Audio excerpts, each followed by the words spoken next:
Hebreus capítulo 12, verso 1 a 17. Esta passagem que é uma passagem belíssima do Novo Testamento. Portanto, também nós, visto que temos a rodear-nos tão grande nuvem de testemunhas, desembaraçando-nos de todo o peso e do pecado que tenazmente nos assedia, corramos com perseverança a carreira que nos está proposta, olhando firmemente para o autor e consumador da fé, Jesus, o qual, em troca da alegria que lhe estava proposta, suportou a cruz, não fazendo caso da ignomínia, e está assentado à destra do trono de Deus. Considerai, pois, atentamente aquele que suportou tamanha oposição dos pecadores contra si mesmo, para que não vos fatigueis desmaiando em vossa alma. Ora, na vossa luta contra o pecado, ainda não tendes resistido até o sangue e estáis esquecidos da exortação que, como a filhos, discorre convosco. Filho meu, não menosprezes a correção que vem do Senhor, nem desmaies quando por ele és reprovado.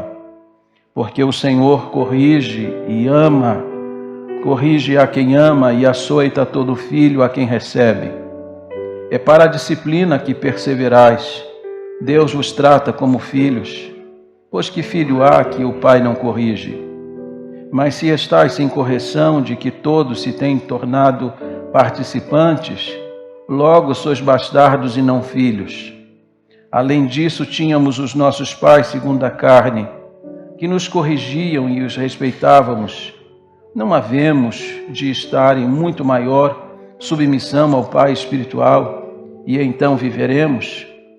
Pois eles nos corrigiam por um pouco tempo, segundo melhor lhes parecia. Deus, porém, nos disciplina para aproveitamento, a fim de sermos participantes da sua santidade. Toda disciplina, com efeito, no momento, não parece ser motivo de alegria, mas de tristeza. Ao depois, entretanto, produz fruto pacífico aos que têm sido por ela exercitados, fruto de justiça. Por isso, restabelecei as mãos descaídas e os joelhos trôpegos. Fazei caminhos retos para os pés, para que não se extravie o que é manco, antes seja curado. Segui a paz com todos e a santificação, sem a qual ninguém verá o Senhor. Atentando diligentemente porque ninguém seja faltoso, separando-se da graça de Deus, nem haja alguma raiz de amargura que brotando vos perturbe, e por meio dela muitos sejam contaminados. Nem haja algum impuro ou profano como foi Esaú, o qual por um repasto vendeu o seu direito de primogenitura. Pois sabeis também que posteriormente, querendo herdar a bênção, foi rejeitado, pois não achou lugar de arrependimento, embora com lágrimas o tivesse buscado. Que Deus abençoe a sua palavra. Vamos orar. Senhor, nós te agradecemos pela palavra lida. A parte mais importante do sermão acaba de ser entregue, mas eu te peço agora, Senhor, que o Senhor nos conceda a graça e a iluminação para compreendermos essas verdades e podermos aplicar perfeitamente a nossa vida. Abençoa-nos nesse instante e faze de nós homens e mulheres santos diante da tua face. É a oração que eu faço em nome de Jesus. Amém. Por favor, tome assento.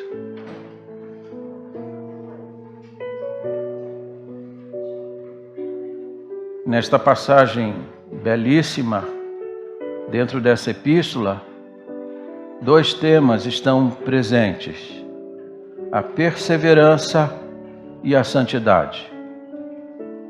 E perseverança aqui é ripomone, é aquela paciência triunfadora no meio das dificuldades. Observe que o autor de Hebreus, quando escreve esta passagem, ele está escrevendo para aquele mesmo público para o qual o apóstolo Pedro havia escrito as duas epístolas. Aqueles irmãos que abraçaram a fé em Jesus Cristo, mas que agora estavam sendo severamente perseguidos. E o autor de Hebreus está escrevendo a esses irmãos, porque muitos deles estavam de malas prontas para voltarem para a sua antiga religião, para voltarem para a sua antiga vida, com o fito de evitarem assim a perseguição que havia se levantado contra a igreja. Como eles estão pensando em recuo, como eles estão pensando em apostatar da fé, o autor de Hebreus começa descrevendo uma imagem que eles conheciam muito bem, a imagem de uma corrida. Aliás, essas figuras estão sempre presentes no Novo Testamento. As figuras dos exercícios, das atividades esportivas que estavam presentes no mundo grego e que já influenciavam também o mundo judaico. Nós estamos numa corrida como eles. Nós estamos numa maratona como eles. Estamos correndo a corrida da fé em direção à mansão celestial.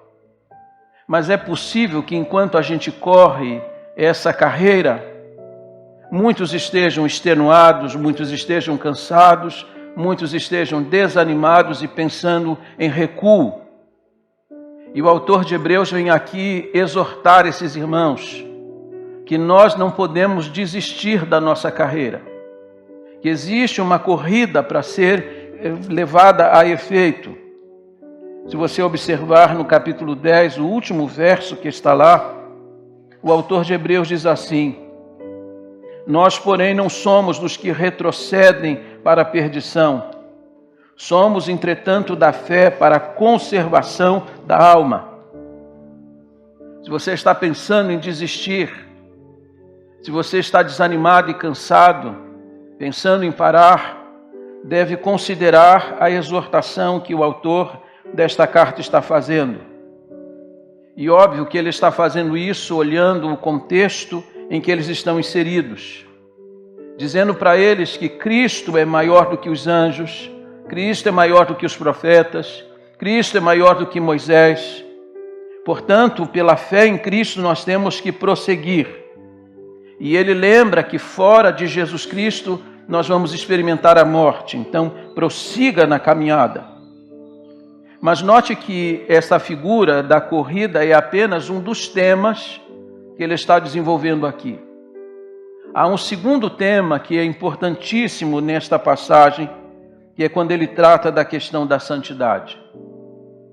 E aqui é importante ressaltar mais uma vez que a santidade não é uma opção na vida cristã.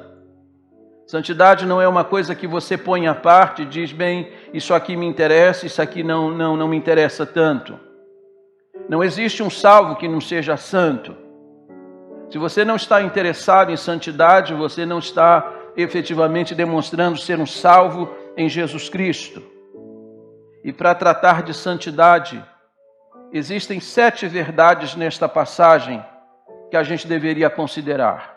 E eu peço que você, com o máximo de atenção, me acompanhe durante a exposição. A primeira verdade que esse texto nos ensina é quanto ao encorajamento da santidade. Olha comigo o verso 1 do texto que lemos. Como é que começa? Portanto. Portanto, é uma conjunção conclusiva. Quando o autor de Hebreus diz portanto, ele está evocando aquilo que ele havia dito antes. E o que ele havia dito antes? Qual foi o assunto que ele havia tratado antes? Ele havia tratado dos heróis da fé. Aqueles irmãos que, em busca da sua terra prometida, da mansão celestial, haviam sacrificado a própria vida, haviam morrido por causa da fé. Então ele diz, portanto, nós também, visto que temos a rodear-nos tão grande nuvem de testemunhas. E aqui presta atenção nisso que ele está dizendo. Ele está evocando aqui a figura de uma grande nuvem de testemunhas. Tenta visualizar comigo agora um estádio de futebol com todas as arquibancadas cheias. E ele está usando exatamente esta figura. Ele está usando aquelas figuras esportivas do mundo grego. os estádios lotados, a plateia está lá, enquanto os esportistas estão desenvolvendo a sua corrida.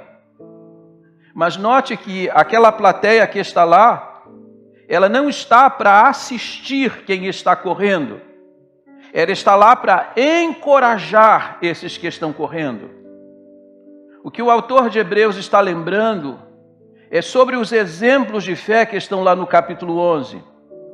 Gente que diante das provas da vida, gente que diante da perseguição, foi capaz de entregar a sua própria vida. No capítulo 11, Deus está dando testemunho deles. E no capítulo 12, são eles que estão dando testemunho para aqueles que estão correndo.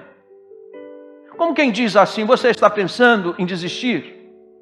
Você está cansado dessa corrida da fé? Está difícil para você correr a corrida da fé? Olha para nós. Nós fomos capazes de dar a própria vida. Nós fomos martirizados por esta fé.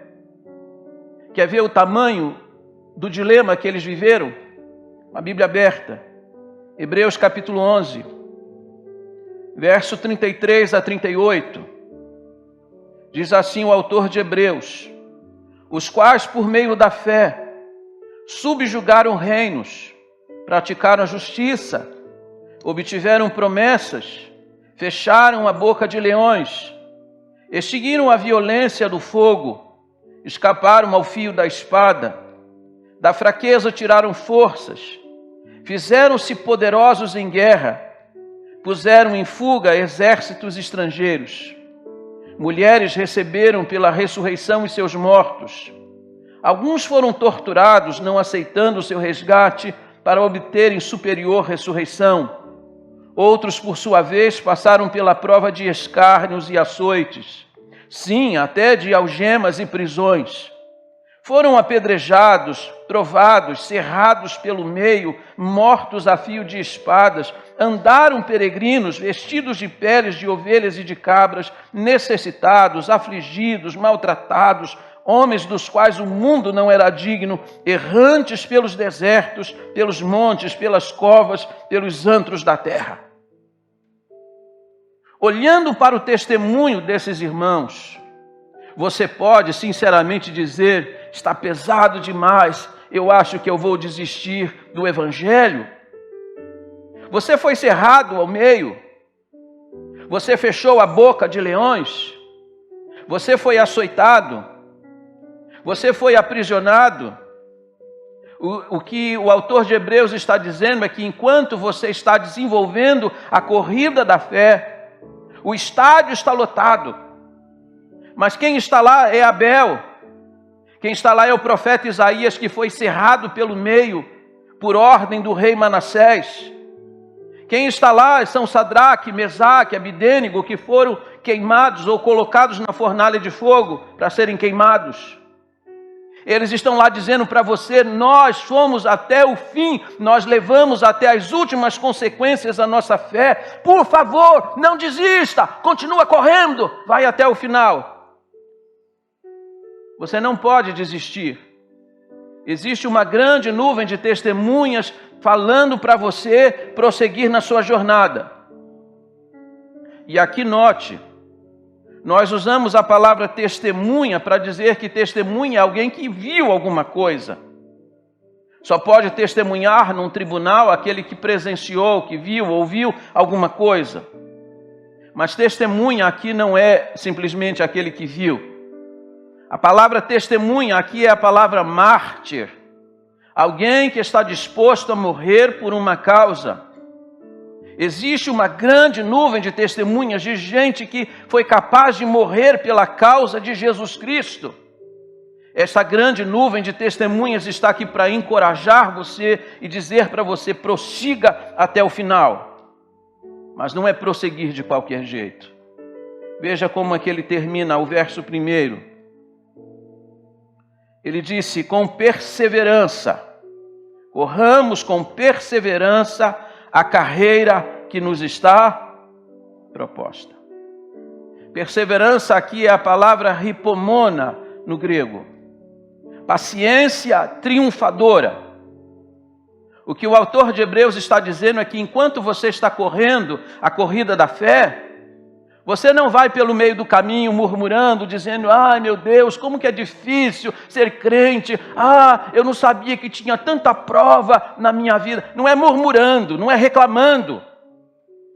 Você prossegue a carreira da fé, mesmo a despeito de toda a luta, mas exultando, dizendo: eu sei que eu estou passando por essa prova agora, mas eu sei que logo, logo eu estarei diante do meu Senhor. Eu tenho promessa, eu tenho vida eterna. Eu sei que a prova dura só um pouquinho, mas a glória celestial vai durar para sempre. É exultando. E note que ele disse: corramos com perseverança a carreira que nos está proposta. Não foi você que escolheu essa corrida. Foi Deus que inscreveu você nela. Deus matriculou você nessa corrida. Ele propôs essa corrida para você. Essa carreira foi escolhida pelo Senhor para que você corresse no meio dela. Isso é um privilégio de ter sido escolhido por Deus para fazer parte desta maratona, na qual os grandes heróis do passado um dia também correram. Você vai se tornar companheiro de Abel, companheiro de Abraão, de Moisés e de todos os grandes heróis que estão descritos no capítulo 11. Então, a primeira coisa que você tem que considerar é o encorajamento da santidade. A segunda coisa que você deve olhar aqui nesse texto são os empecilhos, os obstáculos da santidade. Ainda verso 1. Segunda parte dele diz assim: desembaraçando-nos de todo peso e do pecado que tenazmente nos assedia. Vamos destacar a palavra desembaraçando-nos. Quem corre não pode ter os pés embaraçados. Imagine você correndo com uma túnica, com um pano enrolado no meio das suas pernas. Você teria dificuldade para correr. O que ele está dizendo é: desempeça os seus pés na corrida. Remova tudo aquilo que pode atrapalhar você enquanto você está correndo a corrida da fé. E ele vai dizer aqui sobre duas coisas que nos atrapalham nesta corrida.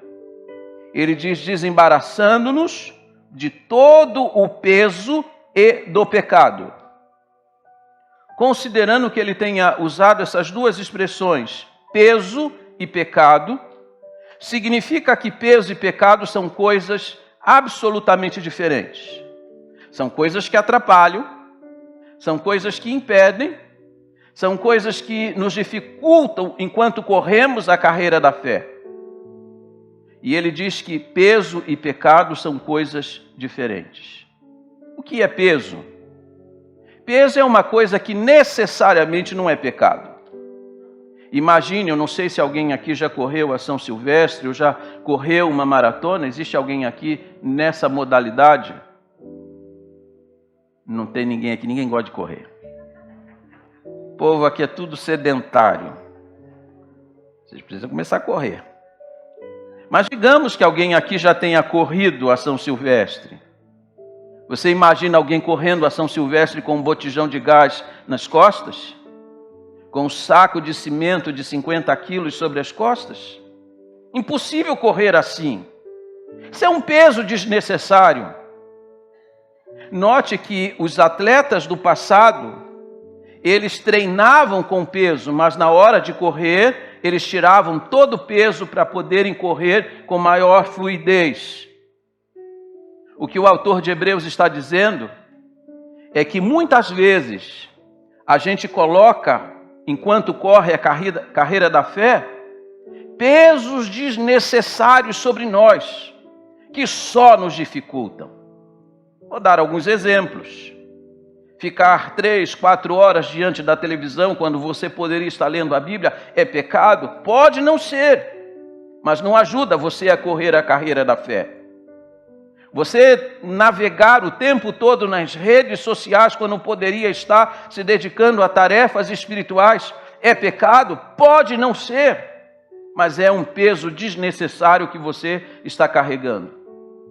E você sabe que muitas vezes a gente gasta tempo com coisas inúteis, coisas que não agregam nada à nossa vida e, sobretudo, destroem a nossa vida espiritual.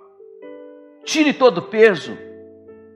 Vê 3 novelas por dia, pelo amor de Deus. Você não deveria nem ver uma, mas tem gente que vê 3, 4 novelas e fica lá se deliciando naquelas coisas imorais. Tem coisas que são pesos que a gente deveria remover enquanto corre a carreira da fé. Mas ele não disse apenas peso, ele disse também e do pecado. Já observou que pecado não está aqui no plural, está no singular? E do pecado, que tenazmente nos assedia. O que ele está dizendo? O que ele está dizendo é que existe um pecado que chama mais a sua atenção.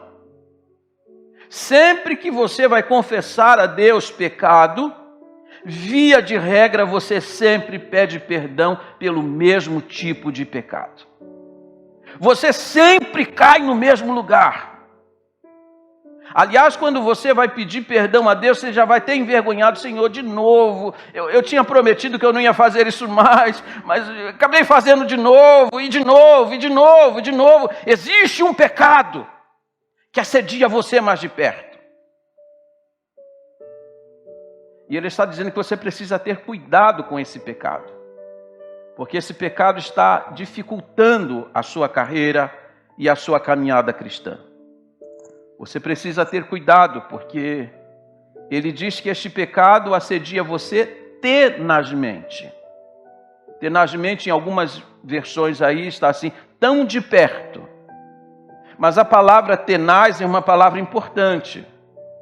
Quando lá o profeta Isaías disse que ele tinha impureza nos lábios, ele disse que o anjo voou e com uma tenaz tirou uma brasa e tocou os seus lábios.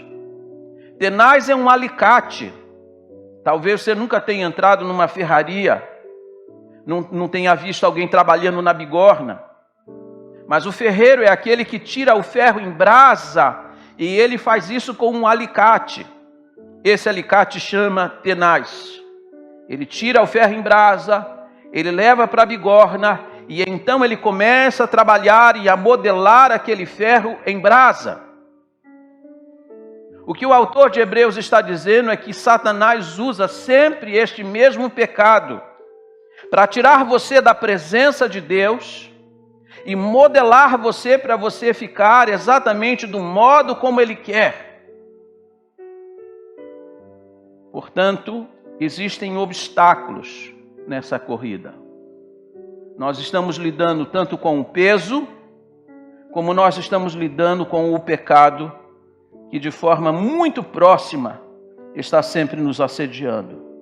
Precisamos pedir graça ao Senhor por isso.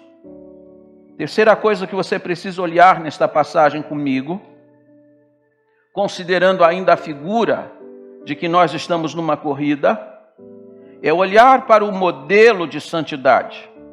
Verso 2. Olhando, como? Firmemente. Imagina uma pessoa correndo uma maratona, uma prova olímpica, e enquanto ela corre, ela fica olhando para os lados, ela fica olhando para trás. Quem corre, corre olhando para um alvo, olhando para um objetivo, olhando firmemente para ele. O autor de Hebreus está dizendo, não se distraia. Tem gente que desanima na vida cristã porque fica olhando para este, olhando para aquele, dizendo, tá vendo fulano, tá vendo Beltrano. Não se distraia. Olhe firmemente para o alvo. Olhe para aquele que é o autor e consumador da fé. Aquele que abriu o caminho. Porque você sabe que o caminho para nós estava fechado. Essa é uma das grandes teses do livro de Hebreus. O caminho para nós estava fechado. Mas Cristo nos abriu um caminho vivo e novo através do seu sangue. Ele inaugurou, ele é o autor da salvação, ele é o autor e consumador, ele começou e ele completou essa obra. Olhe para ele, olhe firmemente para o autor e consumador da fé. E agora veja o exemplo dele, o qual, em troca da alegria que lhe estava proposta, suportou a cruz. Não fazendo caso da ignomínia, ou seja, não fazendo caso da vergonha, e está sentado à destra de Deus. Se você deve ficar encorajado para prosseguir, olhando para o exemplo de Abel, de Moisés, de Abraão, de Sadraque, Mesaque, Abdênego, de Isaías, enfim, de tantos heróis que estão retratados lá no capítulo 11, você deveria se sentir muito mais encorajado olhando para o exemplo de Jesus. Para salvar você, ele se dispôs a ir para a cruz.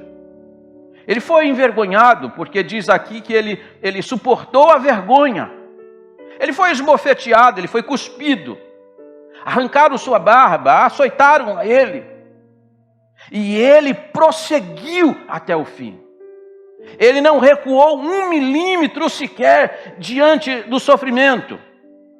Para salvar você, ele foi até o fim. O que o autor de Hebreus está dizendo, você está pensando em desistir da fé? Você está reclamando das dificuldades da vida cristã e está desanimado? Olhe para o que Jesus fez por você. Olhe para o autor e consumador da fé e vá até o fim, porque por você ele suportou a cruz. Por você ele suportou toda a vergonha. Por você ele foi esbofeteado. Por você ele foi cuspido. Você não tem razões plausíveis para desistir da fé. Você deve prosseguir até o fim, olhando para o modelo.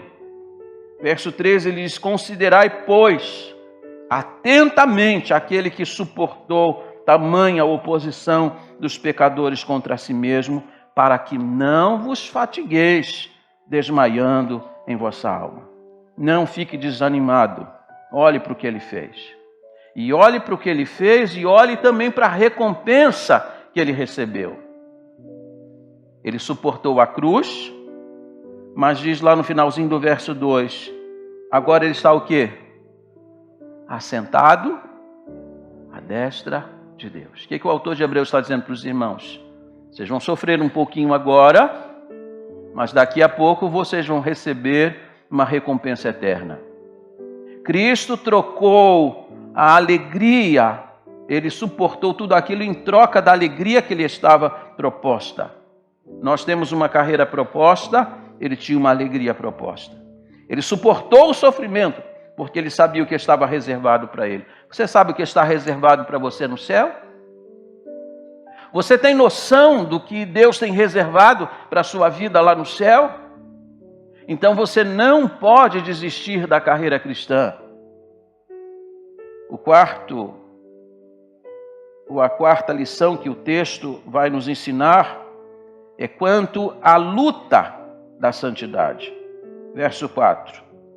Ora, na vossa luta contra o pecado, ainda não tendes resistido até o sangue. Note que agora o autor de Hebreus está mudando a figura.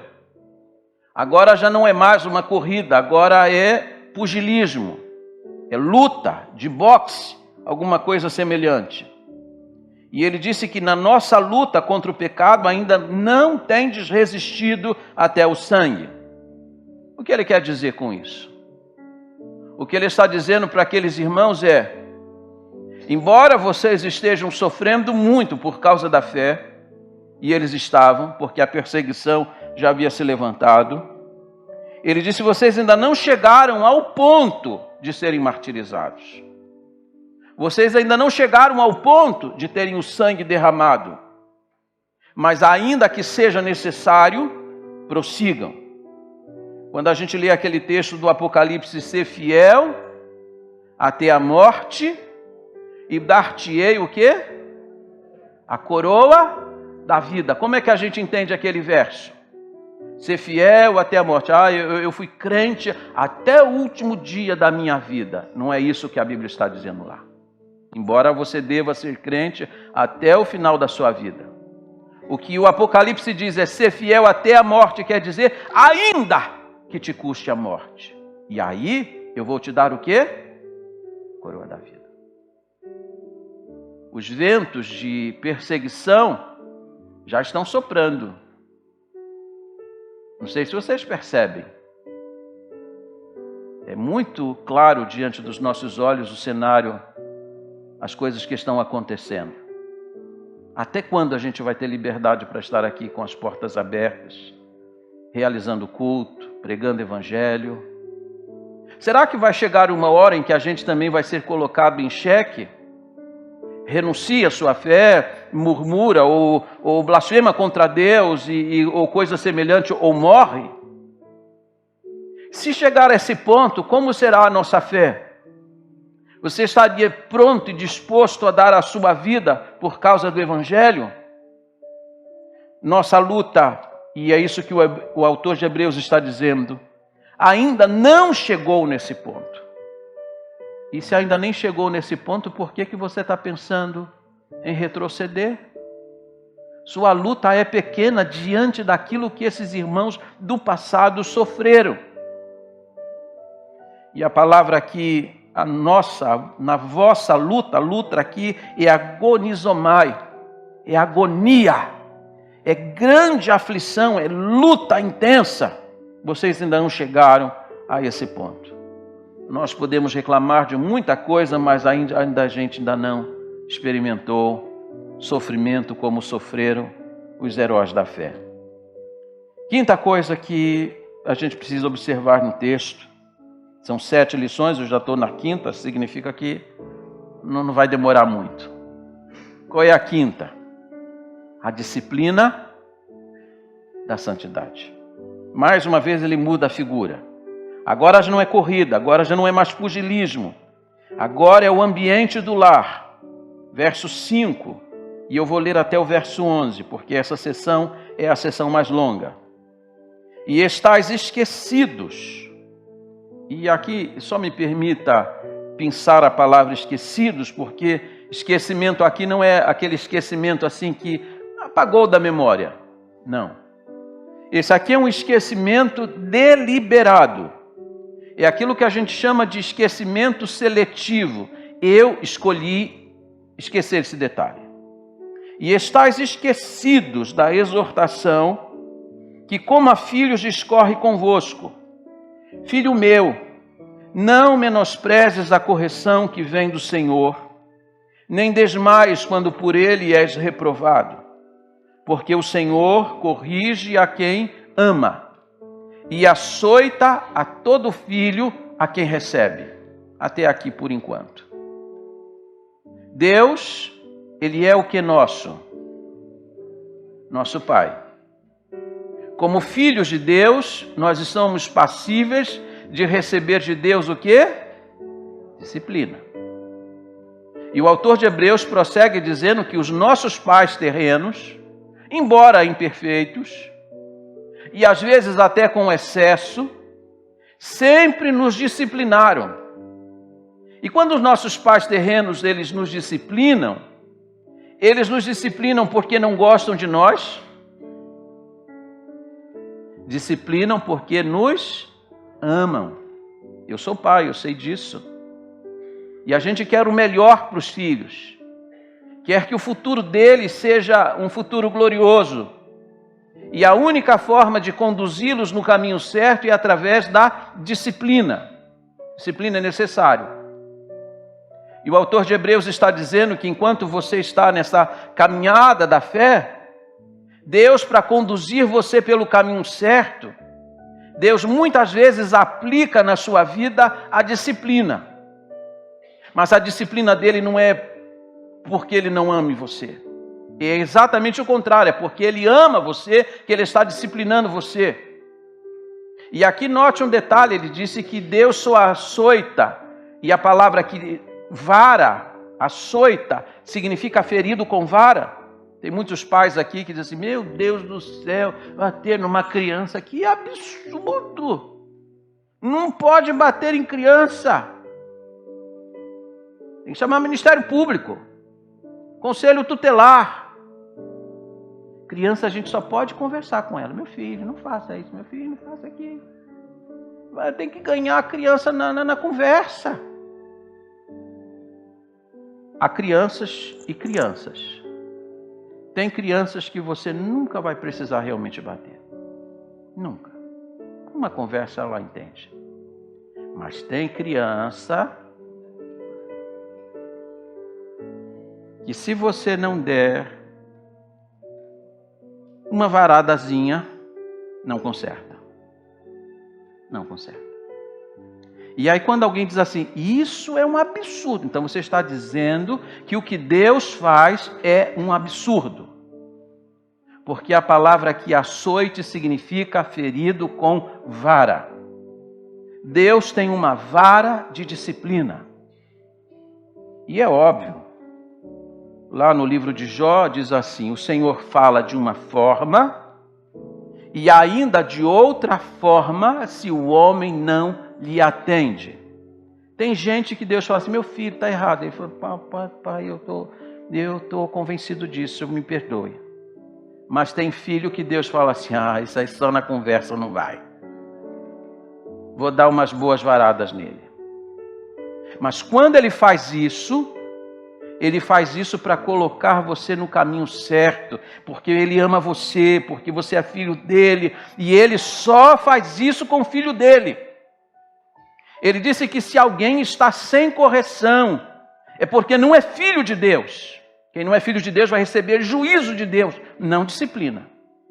E note como é que ele começa o verso 7. É para a disciplina que perseverais.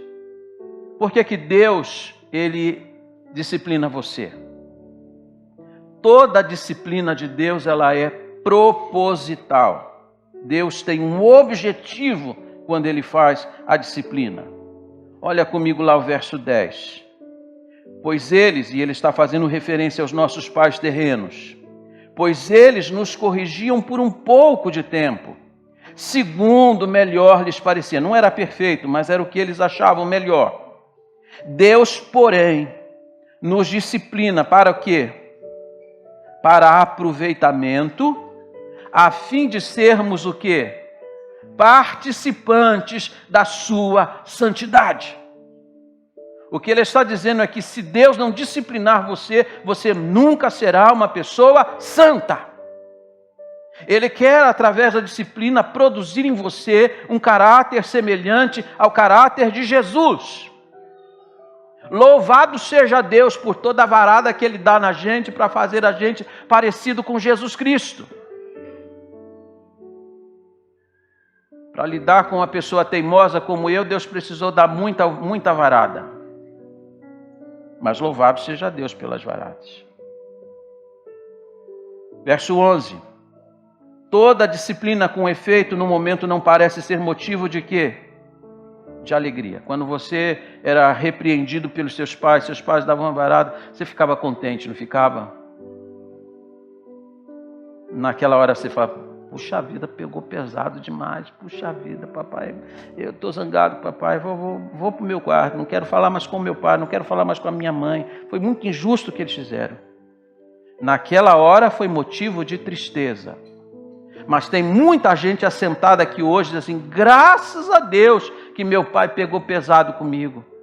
Se não tivesse pego pesado, eu agora acho que eu não estava mais na igreja, estava no mundo. Talvez eu já tivesse até morrido. Na hora é motivo de tristeza, é isso que ele está falando. Deus não fica assim, coitadinho, eu não vou dar varada nele porque ele vai ficar triste. Não, Deus não está preocupado com isso não. Deus está preocupado com o final. Ele sabe que você vai ficar triste agora, enquanto ele disciplina você agora. Mas ele sabe qual é o resultado que ele está buscando. Diz lá o verso 11. Ao depois, entretanto, produz fruto pacífico aos que têm sido por ela exercitados, fruto de justiça. E a palavra exercitados aqui é a mesma palavra de onde vem ginástica. Quando você faz ginástica é para quê? Para ficar forte. Deus quer fortalecer você, para você vencer o pecado, para você ter uma vida santa. Deus usa a disciplina. Então louve a Deus porque Ele está cumprindo o melhor propósito dele na sua vida. Sexto e penúltimo lugar, verso de número 12. Ele está aqui falando do preço da santidade. Aliás, versos 12 a 15. Por isso, restabelecei as mãos descaídas e os joelhos trôpegos, e fazei caminhos retos para os pés, para que não se extravie o que é manco, antes seja curado. Segui a paz com todos e a santificação, sem a qual ninguém verá o Senhor. Atentando diligentemente, porque ninguém seja faltoso, separando-se da graça de Deus, nem haja alguma raiz de amargura, que brotando vos perturbe, e por meio dela muitos sejam contaminados. Primeira coisa, restabelecei as mãos descaídas e os joelhos trôpegos. Ele volta à figura da corrida. Quando alguém está correndo, seja uma maratona, seja uma prova qualquer, em algum momento da corrida o cansaço vai vir. E a pessoa vai falar assim, eu acho que eu vou parar. Agora já não estou aguentando mais. E você sabe que quem corre, não corre o tempo todo num terreno plano. Vai ter momentos em que vai precisar subir. Em que a corrida vai se tornar algo muito difícil. Mas ele disse assim, restabelecei as mãos descaídas e os joelhos trôpegos. Quando você estiver pensando em desanimar, se restabeleça. Revigore suas forças. Renove seu ânimo. Diga, eu vou prosseguir, não vou parar agora. Busque um pouquinho mais de força para continuar nessa caminhada. E ele disse, restabelecei as mãos descaídas e os joelhos trôpegos. O que ele está dizendo aqui é que algumas coisas cansam a gente enquanto a gente corre. E sabe o que é que cansa o crente enquanto ele corre? O pecado. O pecado traz cansaço. O pecado tira de nós a alegria da salvação. O pecado tira de nós a autoridade, a unção, o entusiasmo da corrida da fé. Por isso ele diz no verso 13, fazei caminhos retos para os pés, para que não se extravie o que é manco, antes seja curado. De nada adianta você ter os joelhos fortalecidos para continuar a corrida, se você quer correr num caminho escorregadio e perigoso. Você precisa caminhar em caminho reto. Você precisa buscar os caminhos de santidade, porque só assim você vai continuar e prosseguir vitoriosamente na corrida. Ele diz mais, ainda como preço dessa santidade, verso 14, segui a paz com todos. Isso aí já é complicado, né? Se fosse com alguns, mas tem que seguir a paz com todos. E a santificação sem a qual ninguém verá o Senhor. Quando a gente pensa em paz com todos, ele está dizendo que nessa corrida a gente precisa estar com um relacionamento adequado com Deus e com as pessoas. Tem gente que diz assim, com Deus eu estou muito bem, só não estou bem com as pessoas. Mas isso não é possível. Uma coisa depende da outra. Segui a paz com todos e a santificação, sem a qual ninguém verá o Senhor. Ninguém aqui é ninguém mesmo, sem a qual ninguém verá o Senhor. Portanto, santificação não é uma opção na sua vida. É uma escolha que você faz, eu quero ser santo ou não quero. Se você não é santo e não deseja santidade, você não é crente. Segui a paz com todos e a santificação, sem a qual ninguém verá o Senhor. No Antigo Testamento nós temos 3 palavras para a santidade. A palavra mais forte é Kadash. E Kadash significa cortar, separar. Kadash era a palavra que eles usavam nas pedreiras, quando eles cortavam as rochas e separavam os blocos de pedra. E você sabe que quando alguém corta um bloco de pedra, não corta simplesmente um bloco de pedra para deixar do lado. Ele corta aquela pedra com um objetivo, com um propósito. Ele corta aquela pedra para usar para alguma finalidade. A Bíblia diz que quando Deus quer a sua santificação e Ele quer a sua separação do pecado, é porque Deus almeja usar sua vida para algum propósito, e Deus não usa pessoas que não são santas. Em 1500, na Bélgica, nasceu um homem chamado e se tornou conhecido como um grande imperador chamado Carlos V. Carlos V teve um império muito vasto. Espanha, Áustria, os Países Baixos e vasta região da América. E Carlos V, em um momento da sua vida, converteu-se ao cristianismo.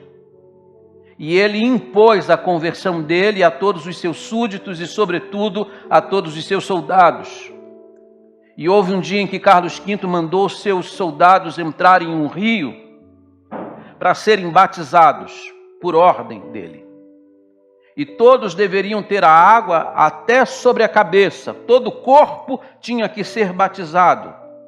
Mas ele disse, quando vocês entrarem nas águas para serem batizados, fiquem com as mãos para o alto e as espadas para o alto. Vai batizar o corpo, mas as mãos vão ficar fora da água. Portanto, as mãos não vão ser batizadas, porque eu preciso das mãos de vocês para derramar sangue.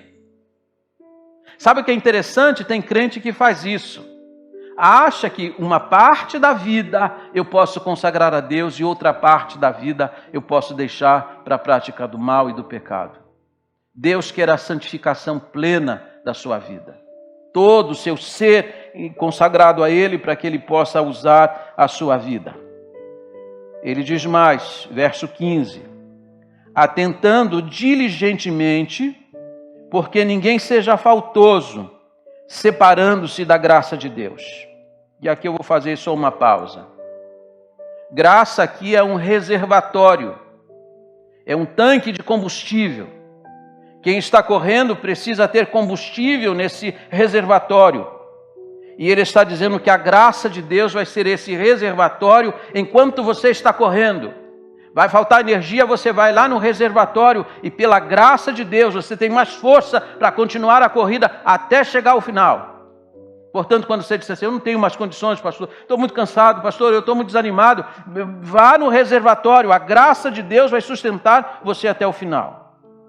Nem haja, diz ele, alguma raiz de amargura que brotando vos perturbe e por meio dela muitos sejam contaminados. A palavra amargura aqui é a mesma palavra que a gente usa para ovo podre. Você gosta do cheiro?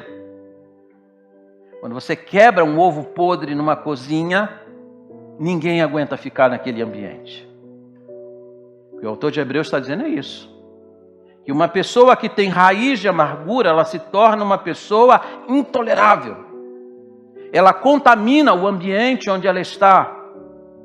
As pessoas veem aquela pessoa vindo e ela diz, eu vou cortar a volta, porque aquela pessoa não é agradável. Porque ela tem o quê? Raiz de amargura.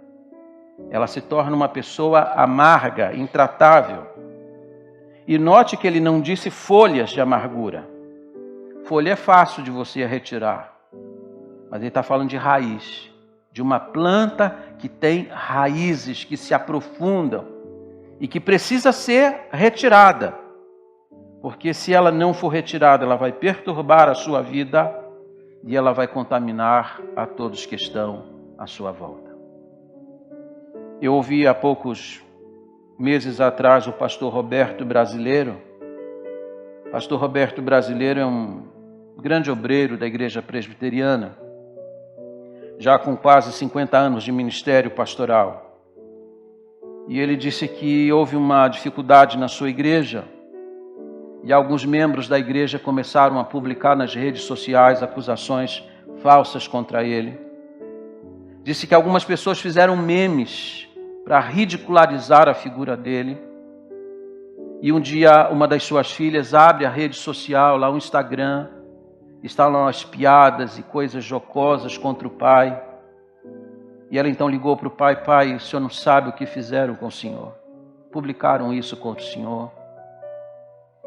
Pastor Roberto Brasileiro disse que quando ouviu aquilo, ele ficou aborrecido, ficou magoado, ficou muito ferido. E ele então correu para o seu escritório e começou a redigir um texto, não apenas para refutar as pessoas que estavam dizendo aquilo, mas para atacá-las também. Mas ele disse que enquanto ele estava escrevendo, a esposa veio por trás, colocou a mão sobre o seu ombro e disse: meu querido, não faça isso. Não responda a isso.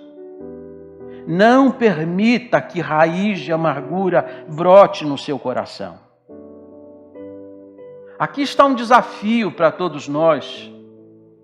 Nós fazemos mal às pessoas e as pessoas fazem mal a nós. Mas nós devemos ter cuidado com essas coisas, porque se permitirmos que essas raízes se aprofundem dentro de nós, elas vão cada dia mais tomando a nossa vida, vão destruindo a nossa vida e vai fazendo da nossa vida um potencial para a destruição daqueles que estão à nossa volta. Você quer ser uma pessoa santa? Tem um preço a ser pago. Siga a paz com todos. Arranque toda a raiz de amargura que estiver dentro do seu coração. Faça caminhos retos. Seja uma pessoa íntegra diante do Senhor. Sétimo e último lugar, e eu termino. E aqui a advertência da santidade. Versos 16 e 17. Nem haja algum impuro ou profano como foi Esaú, o qual por um repasto vendeu o seu direito de primogenitura. Pois sabeis que também que posteriormente, querendo herdar a bênção, foi rejeitado, pois não achou lugar de arrependimento, embora com lágrimas o tivesse buscado. Essa é uma história que está em Gênesis 25, a partir do verso 27 até o verso 34. A história de Esaú e Jacó. A Bíblia diz que um dia Jacó está em casa preparando lá um guisado, um prato vermelho a partir das lentilhas. E você sabe que as lentilhas não eram comuns naquela região, era algo muito comum no Egito, mas não na região onde eles moravam. E é por isso que quando Esaú chega, ele tinha saído para caçar, tinha passado dias fora, e quando ele chega em casa, ele sente aquele cheiro, aquela comida gostosa que está sendo preparada, e ele nem sabe identificar o que é, porque lentilhas ele provavelmente não conhecia. O texto original diz assim: me dá dessa coisa vermelha, e me dá agora.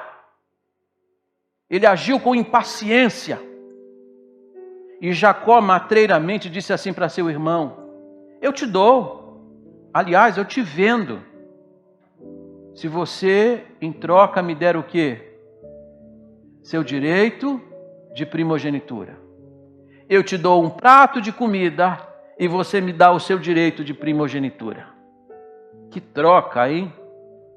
Esaú disse assim: de que me adianta direito de primogenitura se eu estou a ponto de morrer? Ele ia morrer, irmãos. Será que se ele esperasse chegar até em casa e será que dentro de casa ele não tinha um pedaço de pão para comer? Diz: eu estou a ponto de morrer, o que me adianta isso? A pergunta é: o que era direito de primogenitura? O que era o direito do filho mais velho? O direito do filho mais velho era liderar a família na ausência do pai. Se o pai morresse, ele se tornava o líder do clã. Direito de primogenitura dava a ele o direito de dupla porção na herança do pai.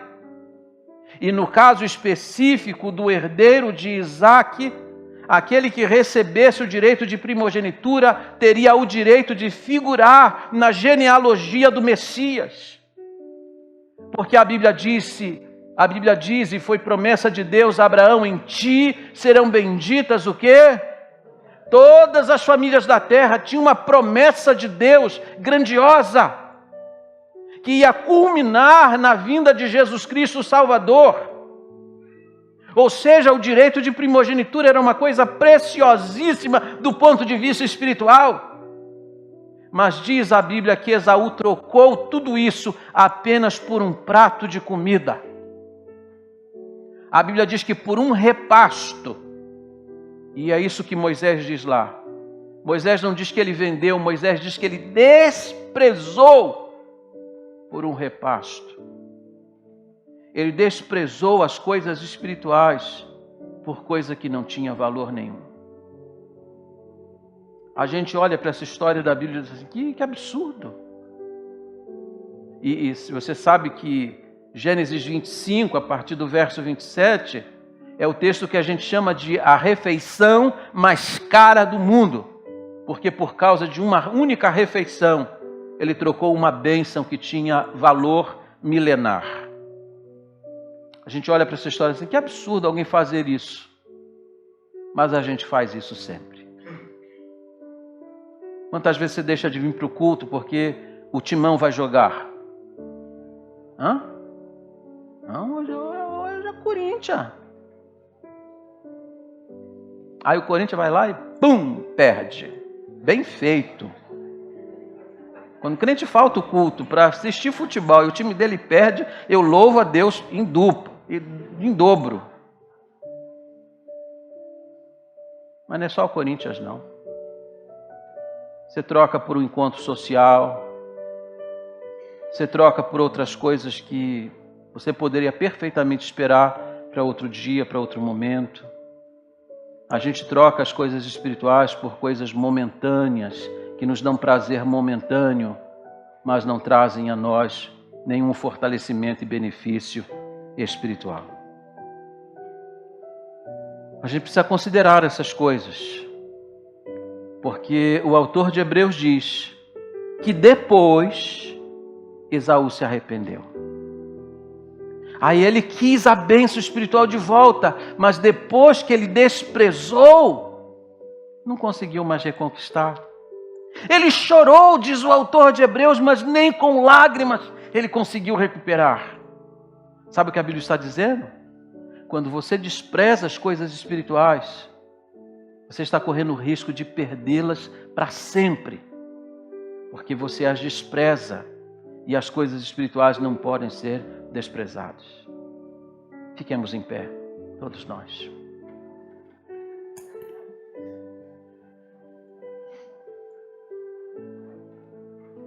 Eu não sei como é que você veio aqui hoje. Talvez você tenha vindo aqui dizendo assim, eu vou lá na igreja, hoje vai ser meu último culto, nunca mais eu vou. Mas eu vou lá hoje pela última vez. Eu estou muito cansado, estou muito desanimado, a vida cristã é muito pesada.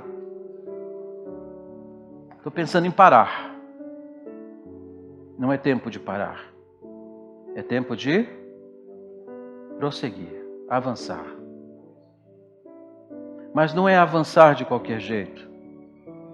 Porque dois temas estão ali, perseverança e santidade. Se você não é uma pessoa santa, você não é crente. Saiba disso.